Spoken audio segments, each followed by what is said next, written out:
All right, let's dive right into this explainer on the ever-evolving world of science. Today, we're unpacking a modern educational framework that completely flips how foundational science is introduced to students. We're looking at a curriculum that isn't just about transmitting dry facts, but is designed to fundamentally alter the way learners interact with the world around them.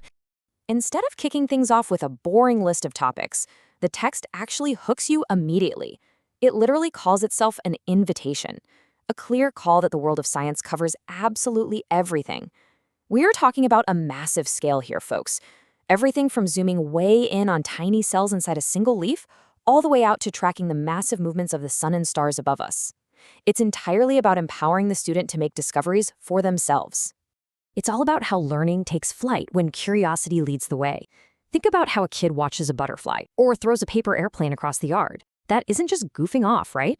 That playful observation is exactly what inspired real-world aerospace engineering. The text connects those dots perfectly, pointing out that from early inventors studying bird wings to modern engineers designing actual aircraft, the massive dream of flying started with just simple, playful experimentation.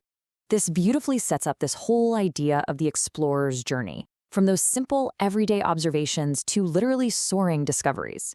It empowers you to realize that every grand invention out there started with someone just playing around, observing things, and letting their imagination run wild. You see, science isn't some distinct, untouchable thing. It's just the natural next step of human curiosity. And honestly, that is exactly how true innovation happens. But it doesn't stay purely in the realm of imagination. The narrative smartly pivots and urges students to step out of the book, step out of the classroom, and actually experience the world.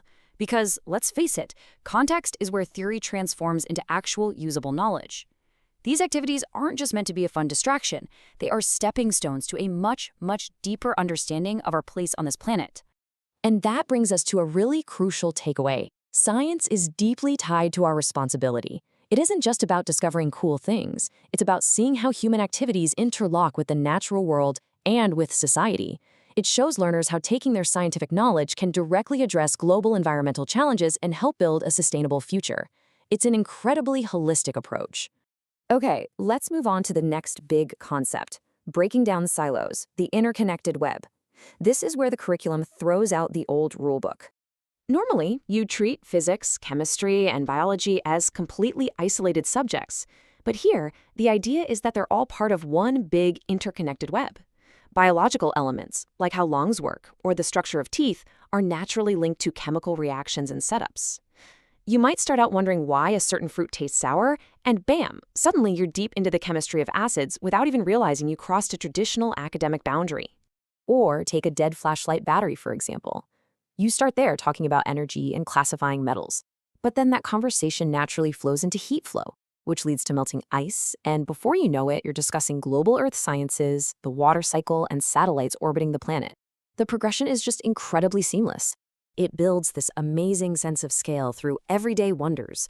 I mean, think about these questions. Why are some fruits sour? What happens to a Haldi or turmeric stain when you wash a school uniform? What makes a lamp glow?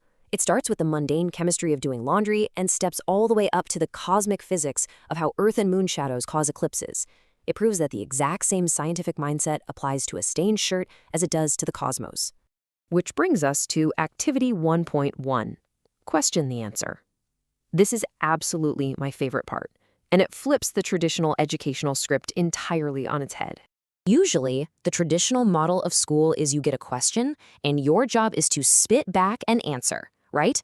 But the Explorer's model completely reverses that flow. Instead of demanding answers, it gives you the answers up front and challenges you to invent the question. It explicitly proves that great scientists don't just sit around memorizing facts. They ask amazing questions. There's this fantastic little phrase from the text. To be a wise person, you must be a wise person. And, yep, that's wise spelled W-H-Y-S. It's playful, but it hits the nail on the head. True wisdom comes from inquiry, and the authors make sure you know that there are zero wrong questions when you let your imagination loose on this exercise. Let's run through a few rapid-fire examples directly from the book. Here's your answer. Just add some milk. Okay, so what on earth is the question? Are we baking a cake, trying to fix a curry that's way too spicy? Or maybe it's a complex chemistry question about neutralizing a specific solution. The possibilities are totally open. How about this one? Because the cat's teeth were crooked. I love this. You have to work backward to construct this bizarre, slightly absurd narrative just to fit the punchline. It engages a completely different part of your brain, forcing you to use logic and creativity, completely bypassing standard rote memorization.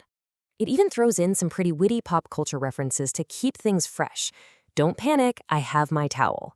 If you catch that subtle nod to classic sci-fi, and I bet a lot of you did, it feels like a little reward for thinking way outside the standard multiple choice bubble. It just makes the act of learning science feel so conversational, relevant, and above all, fun. So, as we wrap up this explainer on the ever-evolving world of science and this incredibly refreshing approach to learning, I'm going to leave you with one final famous prompt. The answer is 42. Now, the book explicitly warns you, don't just ask, what is 32 plus 10? That's boring. So, my challenge to you is, what wildly creative, scientific, or totally out-of-the-box question can you come up with for this answer? Think about it, keep exploring, and I'll catch you in the next explainer.